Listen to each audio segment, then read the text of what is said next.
down the hammer and pick up the pencil. You're about to listen to the Savvy Radio Show. Learn from real-life real estate investors, experience revealed with the Savvy Landlord as your host. Well, good morning, afternoon, or evening, because I don't know when you tune into the Savvy Radio Show and you just tuned in, and I'm excited that you tuned in, for real. Now, if you don't know me, that's okay. My name is Steven Van Kellenberg. I am the Savvy Landlord. I'm an active, in the grind, getting it done, real estate hustler. No, I'm a real estate investor. And here at this specific moment, about to break it down to you on a item that you need to have in your toolbox, aka binder, purchase binder. That's what I'm talking about today. I learned this from a very experienced real estate investor named Thomas Morgan out of Chattanooga, and we were rolling in our Naked Investor series in a new market in another state. He came up there, helped me out, put out bandit signs, go gangster, and we actually got some stuff under contract, and he whipped out this purchase binder. And I was like, whoa, what's a purchase binder? Go ahead. I coach him, and he's like, I got the purchase binder. Well, what's inside the purchase binder? Well, that is what this episode is all about. Now, I just got off the phone with Thomas a little while ago, and I'm like, hey, bro, what is in your purchase binder? And he just said a couple of things, but I've added 18 things for my purchase binder, and there's probably another 10 things that I could throw in there. But I think these are the essential tools that you need to have on your possession, rolling around in your vehicle, car, truck, whatever. And it's almost like a Swiss Army knife. You need to bust these things out when you need them. Well, let's break this down quickly. Number one, you got to have a blank contract, pretty basic contract, so you can fill it in. I usually have multiple copies of that, and when I fill it out twice in front of the people. They sign it, I sign it, I give them a copy. Some real estate investors fill out the contract and just keep the original and say, hey, I'm going to fax it to you later or email it to you, whatever. But I do two at the same time. I don't know why, but maybe I should do it what these hustler wholesalers do. Number two, number one still, contract, blank contract. But you need to have another contract, a subject to existing mortgage contract. I saw a contract roll by my desk the other day, and it had options: existing financing, taking over financing, assuming the loan, creative financing, all on the same contract. Hey, I would just have two basic contracts. One, purchase contract, as is contract, and a contract of subject to the existing mortgage that's in place. Got it? You understand? Boom. Another contract that Thomas has in his, or not necessarily a contract, but for number two, I'm going to throw this down. He called it a blank options agreement. Basically what that is so you can lock up the property for a certain length of time and not necessarily perform on it. You're just having them agree that you're eventually one day are going to buy it.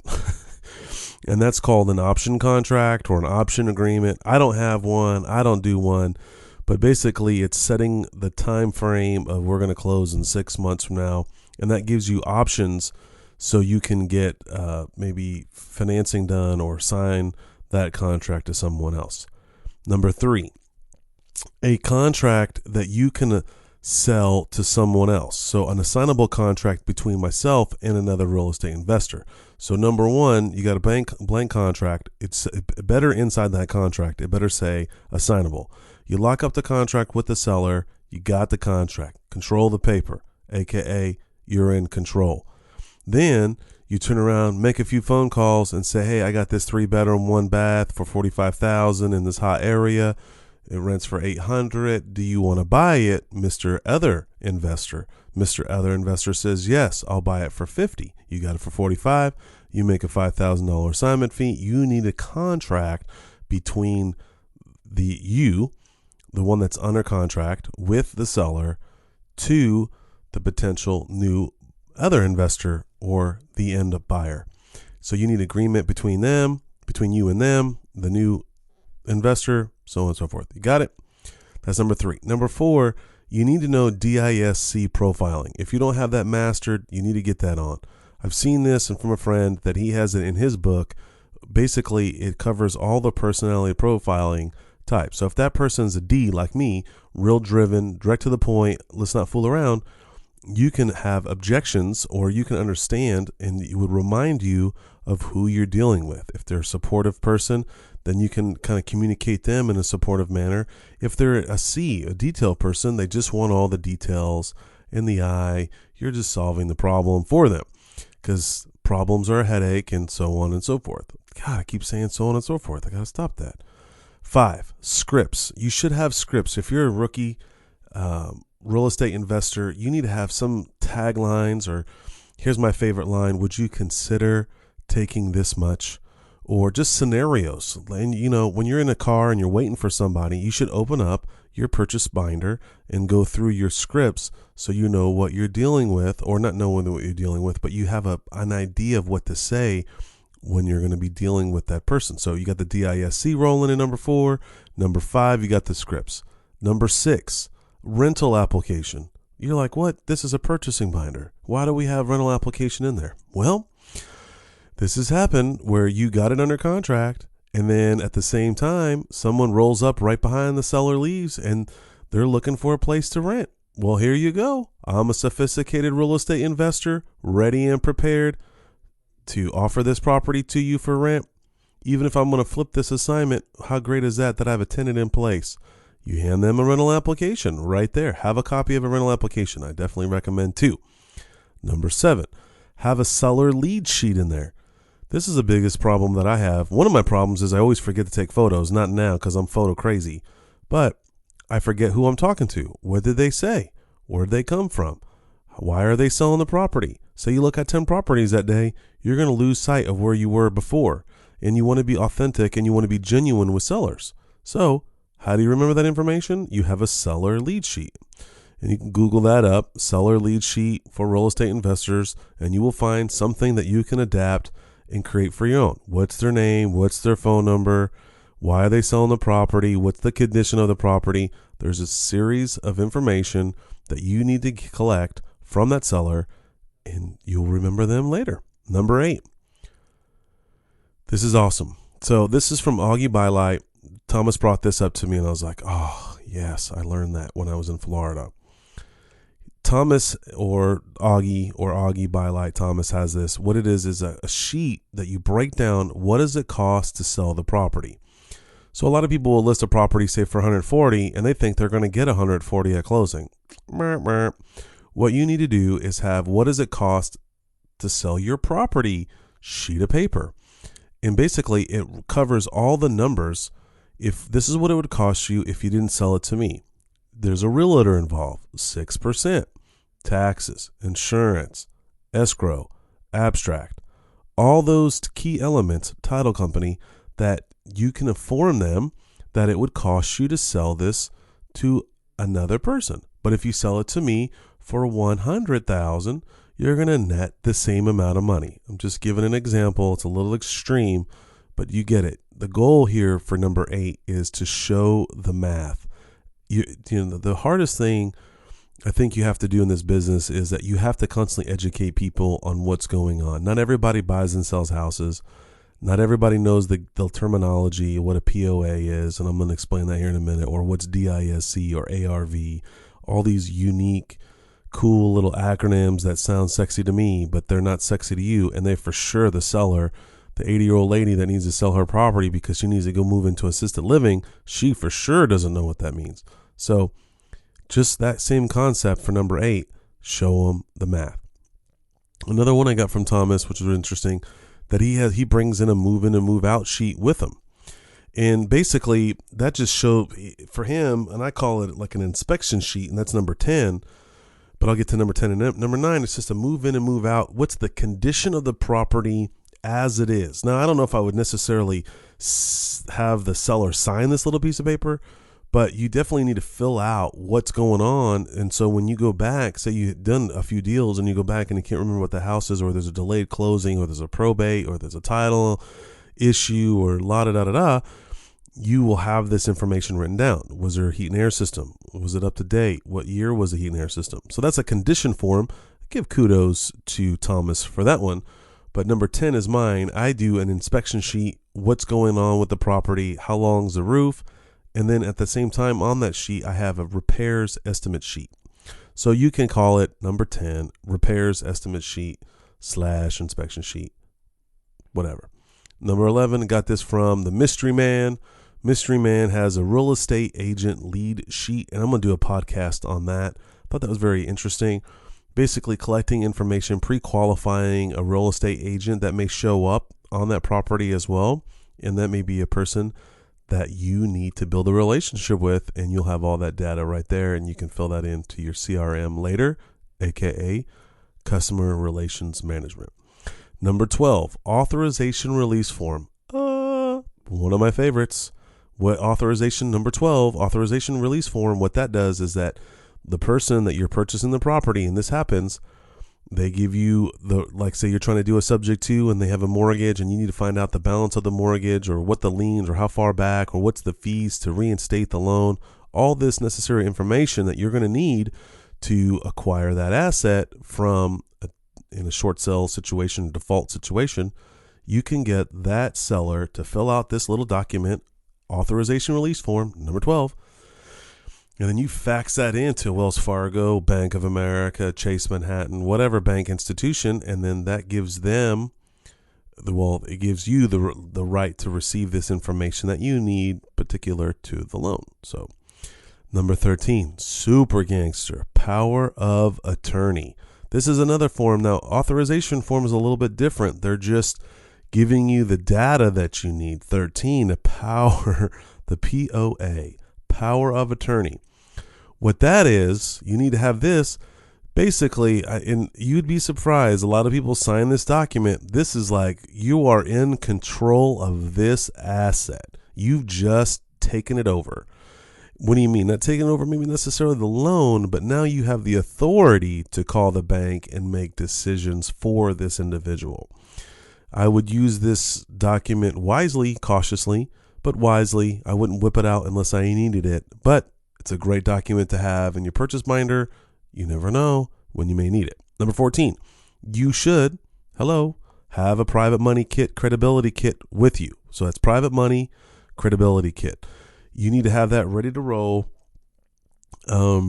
just in case you're on a property or you're meeting someone and they're like, what do you do? Well, what do you do? Well, I help people give returns in the stock market through real estate. Well, that's wonderful.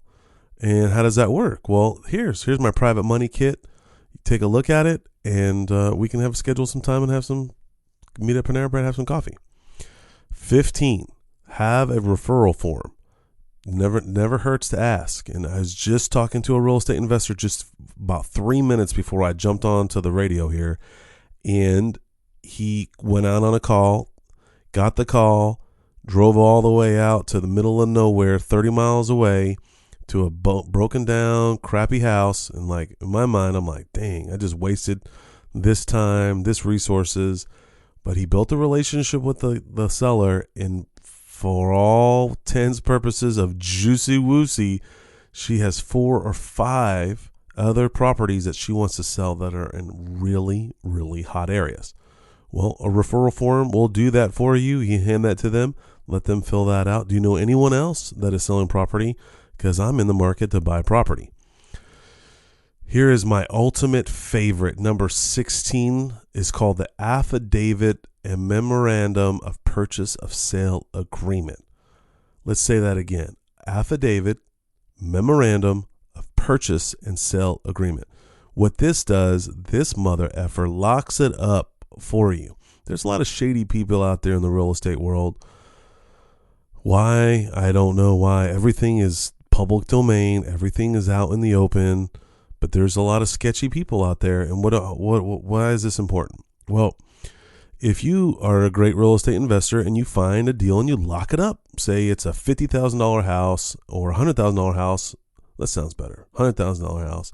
And you lock it up for $50,000 because you brought to the attention of the seller that it needed $50,000 worth of work, and you can close quickly. They just need this $50,000. Boom.